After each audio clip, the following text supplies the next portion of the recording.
बिस्मिल्लाहिर्रहमानिर्रहीम, अस्सलाम वालेकुम। आज अक़ीदों का कौमी दिन है और पाकिस्तान में भी ये दिन मनाया जा रहा है। सदर ममलिकत और वज़ीर आज़म पाकिस्तान ने इस दिन के हवाले से अपने अज़म का इयादा किया कि पाकिस्तान में अक़लियतों को जिस तरह हमेशा से तहफ़्फ़ुज़ दिया जाता है रियासती सतह के ऊपर, हुकूमती सतह के ऊपर, वो तहफ़्फ़ुज़ उनको मिलता रहेगा। उनके हकूक़ की निगहदाश्त भी होती रहेगी, निगहबानी भी होती रहेगी। इसके अलावा फ़ील्ड मार्शल जनाब आसिम मुनीर साहब इस वक्त अमेरिका में मौजूद हैं। 2 माह में दूसरा दौरा है उनका, और ये दूसरा दौरा 2 माह के दौरान ये पाकिस्तान के जो बदख्वाह हैं, पाकिस्तान के जो दुश्मन हैं, वो कुछ अंदर भी हैं कुछ बाहर भी हैं, उनको हज़म नहीं हो रहा। और उनके इस दौरे में जो उन्होंने ख़िताब किया था पाकिस्तानी जो डायस्पोरा है उसके साथ, वहाँ पर जो गुफ्तगू थी उसको मिसकोट किया जा रहा है और वो हमारे हमसाया मुल्क में किया जा रहा है। और ऑल फॉल किस्म की जो है वो उनसे बातें मंसूब की जा रही। हालांकि जो उनकी गुफ्तगू थी वो 10 मई से पहले वाले वाक़यात से मुतल्लिक थी, और आने वाले दिनों में जिस तरह रॉ के इरादे हैं, रॉ की जो प्लानिंग्स हैं कि किस तरह इसको विश्व गुरु के आलमी सतह का एक लीडर उसने बनाना है और किस तरह से वो ऑपरेट करती है कनाडा में, अमेरिका में, इंग्लैंड में, उसके रास्ते में एक तरह से रुकावट जो है वो पाकिस्तान है। ये वहाँ पर उन्होंने गुफ्तगू की, लेकिन इसके ऊपर भी हम गुफ्तगू करेंगे। इससे पहले हमारे जो DGISPR हैं उन्होंने भी एक इंटरव्यू में ये वाली बात कही थी कि भारत को ये समझना चाहिए कि हम उसको मशरक़ से मारना शुरू करेंगे या उसको मशरक़ में भी मार पड़ सकती है। तो ये भी कहा जा रहा था। और फिर इस तकरीर के बाद ये जो आसिम मुनीर साहब की तकरीर है कि शायद वहाँ पर किसी किस्म की कोई मुहिम जोई का, जिसको कहते हैं, मैं पहले भी भूल गया था, वो खैर कुछ कहते हैं ये मिस एडवेंचर जो है वो करने की कोई कोशिश कर सकता है। तो उसको एक तरह से ख़बरदार करने की एक कोशिश भी हो सकती है ये वाली। दूसरी तरफ जो है वो आज 9 मई के एक मुकदमे में सज़ा सुनाई गई है कुछ पाकिस्तान तहरीक इंसाफ के लीडरों को। शाह महमूद कुरैशी साहब समेत 11 अफराद जो हैं वो उनको बरी किया गया है, लेकिन यास्मीन राशिद साहबा और मियाँ महमूदुर रशीद, एजाज चौधरी साहब और उमर चीमा साहब, इनको 10-10 साल कैद की सज़ा हुई है। एक नया नाम सामने आया है, वो है आयशा भुट्टा साहबा का, उनको भी 10 साल कैद की सज़ा सुनाई गई है। सनम जावेद साहबा और आलिया हमज़ा साहबा को 5-5 साल की सज़ा सुनाई गई है। तो इन इश्यूज़ के ऊपर हम गुफ्तगू करेंगे कि 14 अगस्त को पाकिस्तान तहरीक इंसाफ एक नया शो लगाना चाहती है, क्या वो लगा पाएगी या नहीं लगा पाएगी। इन बात की सूरत हाल के बाद पाकिस्तान तहरीक इंसाफ की सियासत कौन सा रंग इख्तियार करेगी, इस पर गुफ्तगू करेंगे।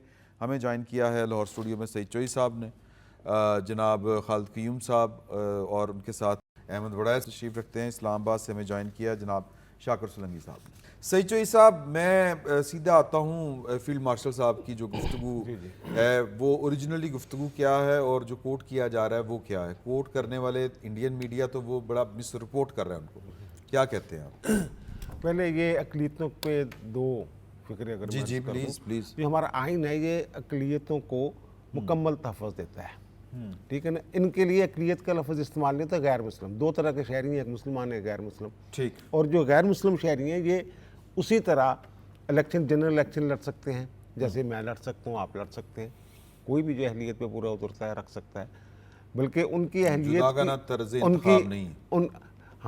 अहलियत की जो शराइत हैं वो हमसे ज़रा कह लें कि ज़्यादा आसान है। 62 नहीं लगता उनके ऊपर, 62 की बहुत सारी जैली जो शिक्के हैं वो उन पर नहीं लगती। और दूसरी ये कि 11 अगस्त इसलिए मनाया जाता है, 11 अगस्त को कायदे आज़म मोहम्मद अली जिन्ना की एक तकरीर थी जिसमें अक़लियतों के हकूक़ की बात की गई थी।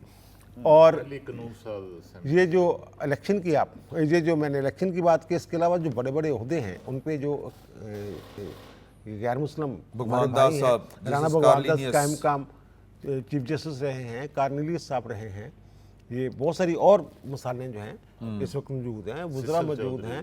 और अच्छा, इनको ना दोहरा फायदा है। एक तो जनरल इलेक्शन लड़ सकते हैं, दूसरा इनके लिए मखसूस नशिस्तें हैं। हाँ जी बिल्कुल, उसके लिए भी, यानी मेरे पास तो सिर्फ एक ही फोरम है जनरल इलेक्शन, इनके पास 2 फोरम है। ये फायदा उसमें तो है, ठीक है ना। तो क्योंकि वो यानी ये आप ये कह सकते हैं कि जो दुनिया में अक़लियतों को हकूक़ देने के हवाले से जो आइनी पोजीशन है, पाकिस्तान उनमें मेरा ख्याल है कि सर फहरिस्त है। ठीक, और दूसरी बात जो यानी किसी आपने- से पीछे भी नहीं है। किसी से पीछे भी पीछे भी नहीं। और ठीक। दूसरी जो मुतमईन है यहाँ अक़लियतें।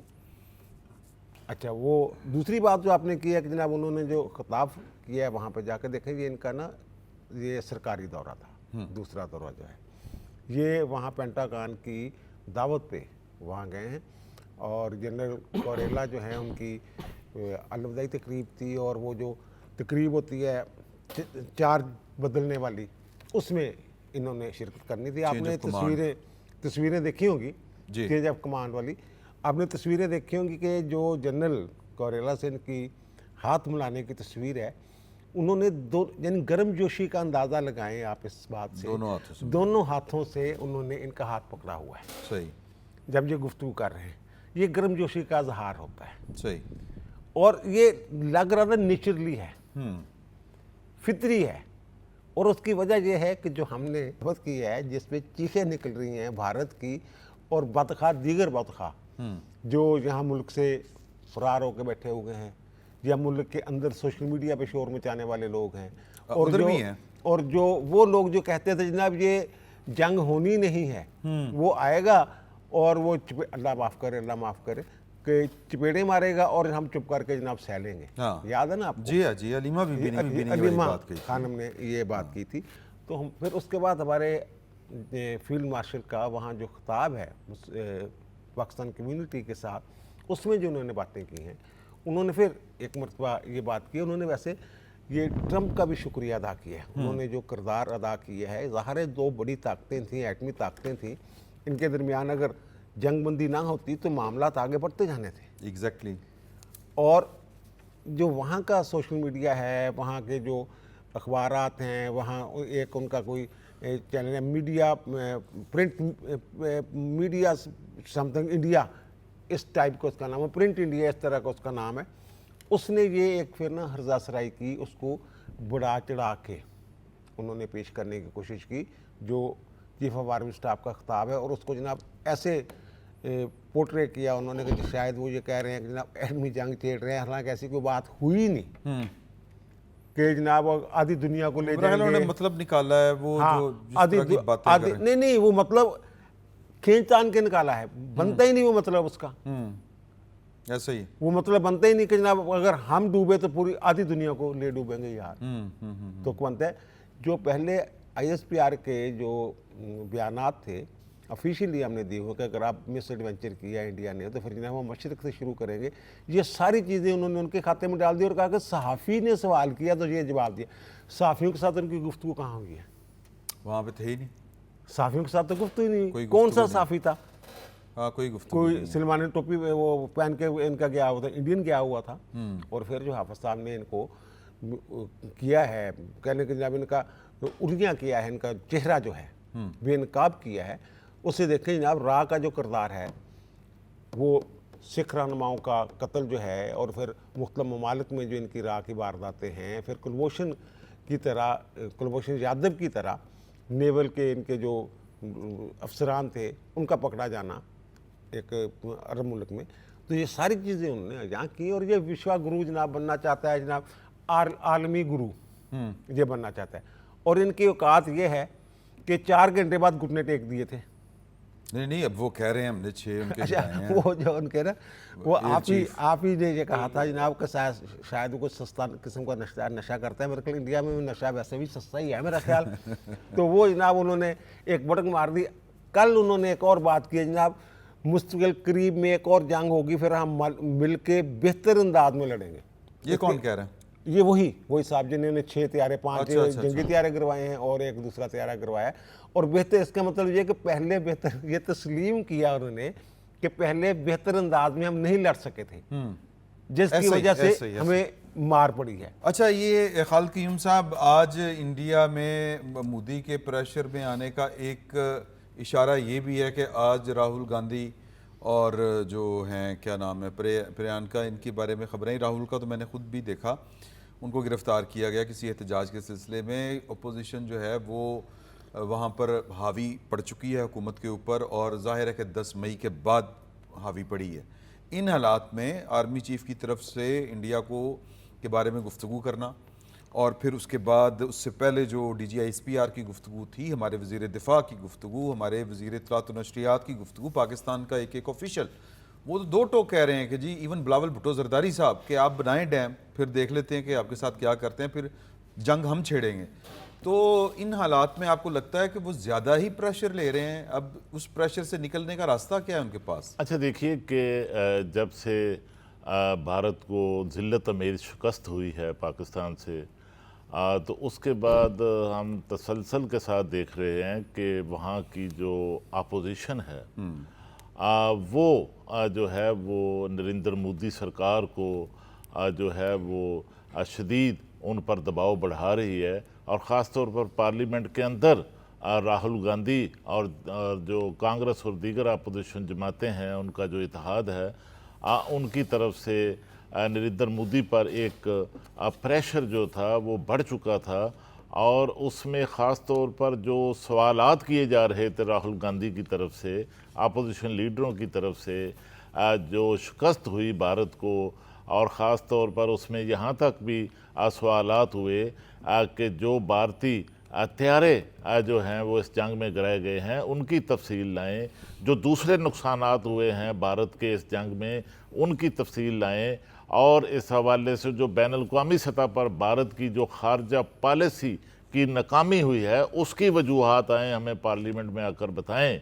और देखिए जो दावे की बात कर रहे हैं अभी, आज जो इंडिया की तरफ से उनके एयर चीफ की तरफ से एक तकरीर में जो दावा किया गया, आज जो उनकी जो बाद में जो प्रेस रिलीज जारी की गई उसमें भी नहीं था। तो देखिए नरेंद्र मोदी ने 1 घंटा 50 मिनट तवील तकरीर की पार्लियामेंट में, वहाँ की असम्बली में, लेकिन वो तो वहाँ पर भी जो है इस हवाले से कोई बात नहीं की, तैयारों के हवाले से उन्होंने, और वहाँ पर जो है कोई इसका इस हवाले से उनके पास कोई बात अगर होती तो नरेंद्र मोदी किसी सूरत जो है उसको वो ज़रूर बयान करते। लेकिन उनके एयर चीफ को जो है वो 3 माह बाद ये बातें याद आ रही हैं। दुनिया इनको मानने के लिए तैयार नहीं है, दुनिया तस्लीम कर चुकी है, बैनुल-अक़वामी सतह पर तस्लीम किया जा चुका है, भारत के अंदर तस्लीम किया जा चुका है कि पाकिस्तान ने 6 हत्यारे भारत के जो हैं इस जंग में गिराए थे। और दूसरा, इस वक्त जो हमारे फील्ड मार्शल का जो दौरा अमेरिका है 1.5 माह में 2 माह में, जो दूसरा दौरा है, उनको ये किसी सूरत जो है हजम नहीं हो रहा। और जिस तरह एक वो भी पाकिस्तान के अंदर जो है, और जिस तरह एक गर्म जोशी पाकिस्तान और अमेरिका के तल्लुकात में आई है, वो किसी सूरत बर्दाश्त नहीं कर सकते। ये इन तल्लुकात के नतीजे में जो दो ख़ास तौर पर हमारे फील्ड मार्शल के जो पहला दौरा था वाइट हाउस में, जो मीटिंग थी, उसके बाद और अब दोबारा ये जो दौरा हुआ है, आप देखिए कि इसके नतीजे में इस खित्ते के अंदर जो खारजा पॉलिसी है अमेरिका की, उसमें तब्दीली आई है। और तब्दीली ये आई है कि इस खित्ते के अंदर पाकिस्तान का जो रोल है वो बड़ा है, और एक जो तवाज़न है वो पैदा हुआ है। और इसके साथ देखिए जो आप तजारती मुआहदे को देखें, वो भी इसके नतीजे में है कि पाकिस्तान को इसमें कितना बड़ा रिलीफ जो है वो तजारती मुआहदे में मिला है। और उसके नतीजे में भारत को 50% टैरिफ जो है वो अमेरिकी एडमिनिस्ट्रेशन की तरफ से आयद किया गया है, जिस पर उनकी जो इस वक्त जो एक्सपोर्ट है, जो बरामदात है अमेरिका के लिए, वो तअत्तल का शिकार हो चुकी हैं। और बहुत बड़ा एक नुकसान जो है वो भारतीय मैशत को जो है वो इस वक्त पहुंच रहा है। और उसके मुकाबले में पाकिस्तान की जो 1 साल की अगर आप देखें कि जो पिछले 1 साल के दौरान 16% पाकिस्तान की तजारत अमेरिका के साथ बढ़ी है, और इससे पाकिस्तान इस सूरत हाल से बेपनाह फ़ायदा उठा सकता है। और इसके नतीजे में, इस तजारती मुआहदे के नतीजे में, पाकिस्तान में बड़े पैमाने पर अमेरिकी सरमायाकारी जो है वो माइंस के शोबे के अंदर, मिनरल्स के शोबे के अंदर, और इसके साथ पेट्रोलियम के शोबे के अंदर, और जो AI है उसके अंदर, और दीगर शोबाजात के अंदर बड़े पैमाने पर पाकिस्तान में सरमायाकारी आने वाली है। और ये सब कुछ जो है वो किसी सूरत जो है वो भारत को बर्दाश्त, इसीलिए भारत जो है इस खित्ते के अंदर जो उसका रोल तब्दील हुआ है और पाकिस्तान का रोल बड़ा है। और जनूब एशिया के अंदर देखें कि कोई एक मुल्क भी, बांग्लादेश हो, पाकिस्तान हो, नेपाल हो, मालदीव हो, यानी कि कोई एक मुल्क भी उसके साथ नहीं है, वो तन्हा जो है वो पूरे अब खित्ते इस में जो खड़ा है। तन्हाई का जो वो शिकार है वो कभी ट्रंप को जो पुतिन को कभी किसी को वो ट्वीट शीट भी करते हैं, फ़ोन भी बात करते हैं, लेकिन इस तन्हाई का जो शिकार होना है उससे हटके वो जो एक डाउनफॉल सा, एक मोरल जो डाउन हुआ है, उसको खड़ा करने के लिए क्या वो फिर कोई हरकत कर सकता है आपके ख्याल में? बिस्मिल्लाहिर्रहमानिर्रहीम। सरहदों के ऊपर कोई माहौल गर्म कर सकता है? देखिए, वो जब जब करेंगे वो तब तब उसका जवाब जो है वो तो जाता रहेगा। और जैसे अब ये देखिए कि मैं इसको एक जंग की शिकस्त नहीं समझता हूँ कि सिर्फ ये एक जो रवायती जंग है इलाके उसमें उसको शिकस्त होगी। इसको तीन तरह की शिकस्तें हुई हैं। एक तो उसको ये जो रवायती जंग थी जिसमें हमने उसको दिन में जो तारे दिखाए गए और नाग के ज़रिए जो चने चबवाए गए उसको और पूरी दुनिया ने फिर देखा। और जो दूसरी उसको जो शिकस्त है सबसे बड़ी वो ये है कि वो सफारती सतह पर वो शिकस्त जो है वो सबसे ज़्यादा जो नुकसान हुआ, जो ये टैरिफ की बातें हैं, जो वो मुर्दा मईशत कहने की बातें हैं, जो मोदी को, जो भारत को जो नुकसान है इस रीजन में, यानी कि दिल्ली से लेकर वाइट हाउस तक जो उसको शिकस्त नज़र आ रही, ये सबसे ज़्यादा शिकस्त जो है वो सफारतकारी से हुई है जो पाकिस्तान ने की, जो पाकिस्तान की सियासी और अस्करी क़यादत ने की। वो आप देखिए कि क्या बरतानवी जरीदे जो है वो क्या लिखते रहे हैं और जो इस वक्त जो ब्लूमबर्ग है उन्होंने क्या लिखा है, उन्होंने क्या कहा है कि पाकिस्तान जो है उसका अमेरिका के साथ जो है वो एक नई बुलंदियों को छूता हुआ एक रिश्ता कायम होने जा रहा है जिसमें रीजन में बड़ा इजाफा होगा, उसका सबसे ज़्यादा ये फ़ायदा होगा। एक तो इलाकाई जो सिक्योरिटी है, सूरत हाल है वो बेहतर होनी है, और सबसे ज़्यादा जो एक मुतनाज़ इलाका जो किसी ज़माने में सर्द मैरी का शिकार रहा, कश्मीर का इशू, वो कश्मीर का इशू जो है वो फिर से ज़िंदा हो गया, वो इसी सफारतकारी से हुआ। और जो तीसरा नुकसान है जो भारत को हुआ, बिलखसूस जो बीजेपी की गवर्नमेंट को हुआ है, वो भारत में उसको नुकसान उसको सियासी हुआ है। ये उसकी जो तीसरी बड़ी शिकस्त है, वो जो तीनों शिकस्तें हैं तो उसकी इस जंग के साथ जुड़ी पाकिस्तान के साथ, और उसका नुकसान इसको क्या है कि आज भारत के जो हालात हैं वो आपके सामने है सियासी तौर पर, किस तरह वहाँ पर एक प्रोटेस्ट किया जा रहा है असम्बली के अंदर भी और असम्बली के बाहर भी।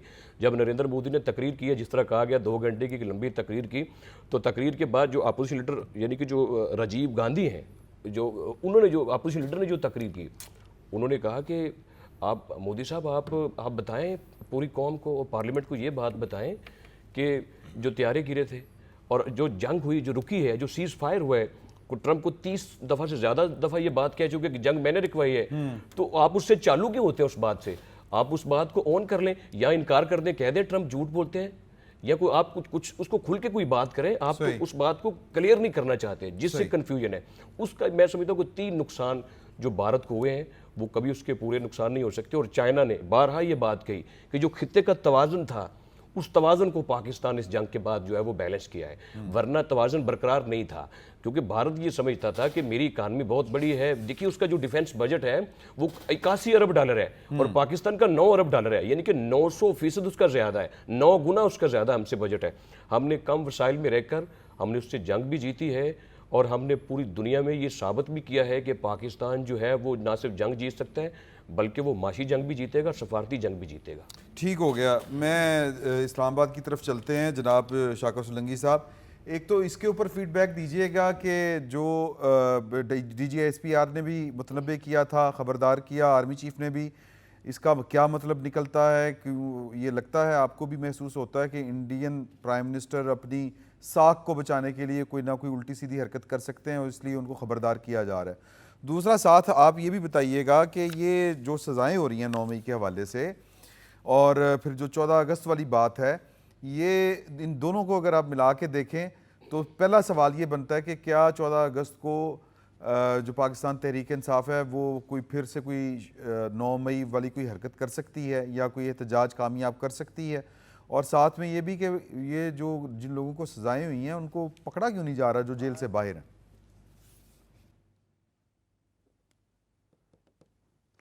जी शाहजी, पहले मोदी के हवाले से मैं एक बात कहूँगा कि पहले तो जो उनके एयर चीफ हैं 3 महीने के बाद वो दावा कर रहे हैं कि पाकिस्तान के 6 तैयारे गिराए हैं। इरफान सिद्दीकी साहब ने बड़ा अच्छा जुमला, खूबसूरत जुमला कहा है कि भाई झूठे का जो हाफिज़ा होता है वो कमज़ोर होता है, हाफिज़ा बल्कि होता ही नहीं है। कल तक वो दिफा कर नहीं पा रहे थे, उनके जनरल तस्लीम करते रहे, उनका अपोजिशन, उनकी सियासी जमातें, उनके सियासतदान, पूरी दुनिया, आलमी बिरादरी, आलमी डिफेंस तजियाकार सारे तस्लीम करते रहे। हमने दिखाई चीज़ें कि भाई ये आपका राफेल है, ये आपकी हमने मार गिराए हैं। उन्होंने कोई चीज़ 3 महीने तक नहीं दिखाई, मुंह छुपाते फिर रहे थे। कई आलमी फोरम में इनडायरेक्टली डायरेक्टली एतराफ़ भी कर चुके हैं। तो उसके बाद 3 महीने के बाद ये कहें कि जी पाकिस्तान के हमने गिराए थे, तो ये तो नाकाबिल यकीन और हैरान कुन बात है, सच्ची बात है। तो एक तो झूठ है और झूठ को पाँव नहीं होता और झूठे का हाफिज़ा भी नहीं होता। दूसरी बात मैं आता हूँ सज़ाओं के हवाले से। शाह जी, पहली बात तो ये सज़ाएँ पहले आनी चाहिए थी, जो लेट हुई, 2.25 साल के बाद हुई हैं।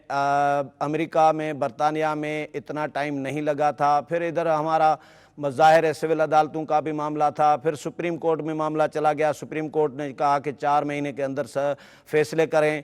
अब जो आपने इंट्रो में जिक्र किया कि सज़ाएँ शाह महमूद कुरैशी को बरी कर दिया गया है या कुछ और लोग भी हैं शाह महमूद कुरैशी के साथ, इस तरह पिछले जो फैसले आए हैं, गुजरांवाला का, सरगोदा का, फैसलाबाद का या लाहौर की अदालत का, तो उनमें भी 70 लोगों को भी रिहाई मिली है। तो इसका मतलब है पूरी छानबीन हुई है, इंक्वायरी हुई है और उनके खिलाफ जो सबूत हैं वो भी सारे कुछ देखे गए हैं। क्योंकि सज़ाएं जो कैटेगरी वाइज दी गई है ना, किसी को 10 साल है, किसी को 5 साल है, किसी को 2 साल है, किसी को 3 साल है, किसी को बरी कर दिया गया है। तो इसका मतलब है जो सही मुजरिम हैं, जो मुलविस लोग थे, जिसने हमले किए, उनको फ़र्ज करें बड़ी सज़ा। जिन्होंने लोगों को मुश्तैल किया, ट्वीट किए अपने अकाउंट से, कुछ लोगों ने व्हाट्सएप में चीज़ें फैलाई, कुछ लोगों ने पब्लिसिटी की, इस तरह के जो मुख्तलिफ जो जराइम थे उनके, तो उनको सज़ा उस अपने किए गए जुर्म के मुताबिक दी गई है। तो बिल्कुल फेयर ट्रायल हुआ है। और ये दूसरी बात ये कि जब इन्होंने 9 मई को फौजी तनसीबात को टारगेट किया ना पूरे मुल्क में, सिविलियंस पर तो इनका फोकस ही नहीं था। फौजी तनसीबात पर जब आप कैंटोनमेंट बोर्ड हो, फौजी तनसीबात हो पूरे मुल्क में, या हसास इदारों के जो तनसीबात हैं या शुहदा के यादगार हैं, तो उनके मुकदमात यकीनन ये आर्मी एक्ट है, सीक्रेट एक्ट है, या जो फौजदारी हैं हमारे अपना मुकदमात, तो उसके हिसाब से चलना था। सिविलियंस अदालतों ने, सुप्रीम कोर्ट ने इजाज़त दे दी, तो उसके बाद ये कोई गैर कानूनी सज़ाएँ तो हैं नहीं ना। इनको असल में इरफान सिद्दीकी साहब ने बड़ा खूबसूरत इस हवाले से भी जुमला कहा था कि ये लेट होने की वजह से मामला ठंडा पड़ गया है, अब ये उसका नाजायज़ फ़ायदा उठा रहे हैं। ये अगर फौरी तौर पर सज़ाएँ आती तो शायद पीटीआई वाले इतना इसको हाईलाइट न कर पाते, लेकिन क्योंकि हमारा एक अदालती निज़ाम सिस्टम जो है उस आपको पता है, सबको पता है, इसलिए आप सैयद साहब मुझे ये बताइएगा कि इन सज़ाओं के ऊपर देखें, ये जो लोग जिनको छोड़ा गया है उनकी भी अच्छी खासी तादाद है। उनके नाम मैं अगर इजाज़त दें तो मेरा टाइम ज़ाया करने वाली बात है, आ चुके हैं। सलमान अहमद, अब्दुल कादर, फैज़ान, 11 आदमी हैं। तो ये जो बात की है शाकर सोलंकी साहब ने और फिर इरफान सिद्दीकी साहब को वो कोट कर रहे थे कि ये ताख़ीर की वजह से भी हमदर्दी के कोई बड़ी है इनके दरमियान, ये हमदर्दी वाला कोई तासुर नहीं है। नहीं, ये देखें, ये जो लोग बरी हो गए हैं उनमें शाह महमूद कुरैशी साहब जो हैं, ये जिन लोगों को सजाएं हुई हैं उनसे बड़े लीडर हैं और बड़े ओहदेदार हैं पीटीआई के अंदर। अगर ये कोई सियासी कह लें आपके जनाब को इंतकाम का निशाना बनाया जा रहा है तो सबसे पहले तो वो धरे जाते ना फिर। अगर ये, और जहाँ जिसका जो किरदार था उसके मुताबिक उनको सजाएं दी गई सही। और दूसरा ये जो बात है कि जनाब ये ताख़ीर हुई है, और ताख़ीर होने की वजह से ये दरअसल ये केस जो बड़े पेचीदा किस्म के केस होते हैं, जो एक मुआब की शक्ल में लोग जाते हैं, हजूम की शक्ल में, और फिर वहाँ तोड़ फोड़ करते हैं। उनमें कुछ तो प्लानिंग के तहत जा रहे होते हैं, कुछ जो है वैसे ही तमाशा देखने के लिए साथ मिल जाते हैं। इनकी छांटी करना, इसकी छांटी करना, छलनी में से निकालना प्रोसिक्यूशन के लिए बहुत, यानी वो कहते हैं कि एक मुशक्क़त वाला काम होता है, तो उन्होंने किया है और करके। और दूसरी बात यह है कि जो एक दिन पहले जब ये सैटरडे को जब ये दोनों मुकदमात की समाअत मुकम्मल हुई है, तो ख्याल था कि जो उसी वक्त ये सुना दिया जाएगा। तो पिछली दफ़ा इन्होंने जनाब ये शोर मुझे रात के अंधेरे में जनाब फैसला सुना दिया, उनका मैं दिन की रोशनी में सुनाऊंगा फैसला। तो इसलिए आज ये फैसला है। बाहर लिखना भी होता है ना। हाँ। ये जो ट्रायल कोर्ट्स होती हैं, ये लोअर कोर्ट्स जिनको हम कहते हैं, जो डिस्ट्रिक्ट जुडिशरी या ये जो हाई कोर्ट से नीचे वाली अदालतें हैं, उनके लिए ये ज़रूरी होता है कि फैसला दस्तखत करके साइन करके मुकम्मल लिख के फिर अनाउंस किया जाता है। ठीक, ये नहीं कि जनाब वो शॉर्ट ऑर्डर नहीं सुनाया हाँ, जाता। जैसे हाई कोर्ट में कह देते हैं जनाब ये कि थोड़ी देर में जजमेंट जारी कर दी जाएगी, जनाब ये अपील मंजूर या डिसमिस जो भी है, मोटा सा ठीक फैसला है, सुना मोटा देते सा हैं कि फैसला वो dismiss सुना या- यहाँ इसमें ये थोड़ा सा होता है। दूसरी बात ये है इसमें कि उसकी वजह से, क्योंकि वहाँ कुछ मुलजमान मौजूद थे, कुछ नहीं थे, इसमें कुछ मुलजम ऐसे हैं बल्कि मुजरिम हो गए हुए हैं, वो पहले जेल में हैं, जेल ट्रायल हो रहा है जिनका, और कुछ लोग जो थे वो ज़मानत पे थे। और ये जो ख़वातीन है ये ज़मानत पे थी, जिनका आपने जिक्र किया है, आलिया हमज़ा और सनम जवेद साहब। मैंने तो उसी दिन कह दिया जनाब जी अब इन्होंने जिस दिन फैसला अनाउंस होना है इन्होंने पेश नहीं होना, हाँ और वो कहीं जाके इनकी जो ब्रेकें हैं वो लगनी है पेशावर में, ठीक, या कम वहाँ अज कम वहाँ अपना खैबर लेंगे। लेकिन पख्तूनख्वा। ये इस तरीके से अदालतों को धोखा दे के कानून से इनका जो फरार होने की कोशिश है वो इसलिए मुमकिन नहीं है कि आज ही लाहौर हाई कोर्ट में चीफ जस्टिस मिस आलिया नीलम और जस्टिस अबर गुल साहबा गुल साहबा का जो बेंच था उसमें अपीलें लगी हुई थी। एक तो ज़रताज गुल की अपील थी और दूसरी एजाज चौधरी साहब की अपील थी। एजाज चौधरी साहब की अपील जेल अपील है, उस पर उन्होंने नोटिस जारी कर दिए। अब ज़रताज गुल वाला जो इशू है वो भी मफरूर है, फैसलाबाद के जो मुकदमात हैं जिनमें सही हुए उनकी अपील, तो उन्होंने ये कहा लेकिन हम आदर साहब भी मफरूर है, उनके वो कागजात मंजूर हो गए। दफ्तर ने ये एतराज़ लगाया, नहीं वो इसमें ये है ना कि ये वो कानून तब्दील हो चुका हो ना। पहले ये था मुशर्रफ के दौर में कि जनाब उसका जो नुमाइंदा है जिसके कागजात है उसका पेश होना ज़रूरी है। वो दरअसल बेनज़ीर भुट्टो साहबा और मियां नवाज शरीफ साहब को दूर रखना चाहते थे, क्योंकि वो मुल्क से बाहर थे, इस तरह का वो था।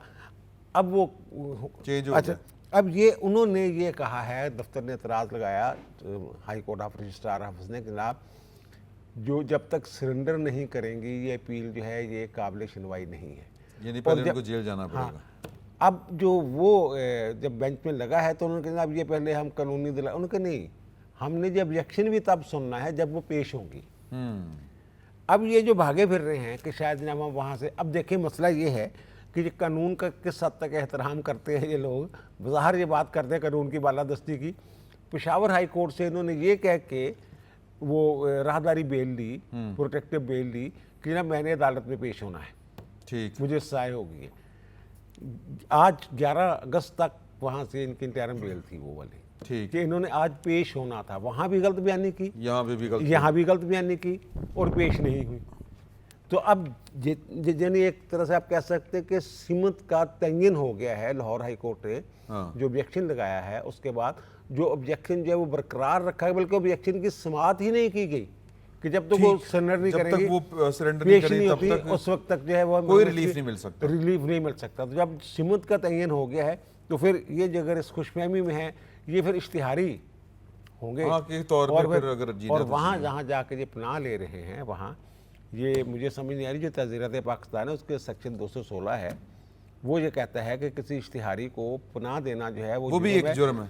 7 साल तक कैद की सजा हो सकती है। ठीक हो गया सर। 15 अगस्त को इन हालात में आप पाकिस्तान तहरीक इंसाफ कोई शो लगा सकेगी, लोगों की आड़ में निकल सकेगी बाहर, लोग बच्चों के साथ निकलते हैं, रवायत है और ये प्रैक्टिस है पाकिस्तान में, जश्न आज़ादी बनाने निकलते हैं, वो वाले बाजे 14 पकड़े होते हैं। 14 अगस्त, मैं क्या कह रहा 15 कह दिया हूँ मैं, सॉरी 14 अगस्त को, तो ये वो 5 अगस्त को मिक्स कर गया था। 14 अगस्त क्या कहते हैं आप? देखिए, पहली बात तो ये है कि ये जो सज़ाएं हुई हैं 9 मई के केसेस में, इनमें इंसाफ के जो तकाज़े हैं वो तमाम पूरे किए गए, और सिर्फ ये अदालतों में ही जो प्रोसिक्यूशन का अमल है उसमें ही सारा जो है वो ठोस शवाहिद नहीं दिए गए, बल्कि जब ये केसेस बनाए जा रहे थे, आपको याद होगा कि उस वक्त वज़ीर आज़म पाकिस्तान शहबाज शरीफ साहब और हमारे फील्ड मार्शल सईद आसम मनीर साहब का एक वाज़े मौक़िफ़ था कि 9 मई के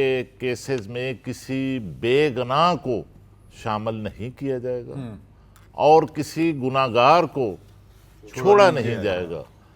तो इसके तहत ना सिर्फ आज ये इस केस में 9 मई के जो फैसला आया है उसमें जो बेगुनाह थे उनको बरी किया गया है, बल्कि उससे पहले जब केसेस बनाए जा रहे थे और चालान अदालत में भिजवाए जा रहे थे तो उस वक्त भी जो है जो बेगुनाह थे, जो पकड़े गए थे, उनको छोड़ दिया गया और था। उनके मैं चालान माफ़ी जो है चाहता हूँ, पेश वक्त की किल्लत की वजह से मेरे 2 दोस्त रह गए, उनका हम ले नहीं सके तज़िया।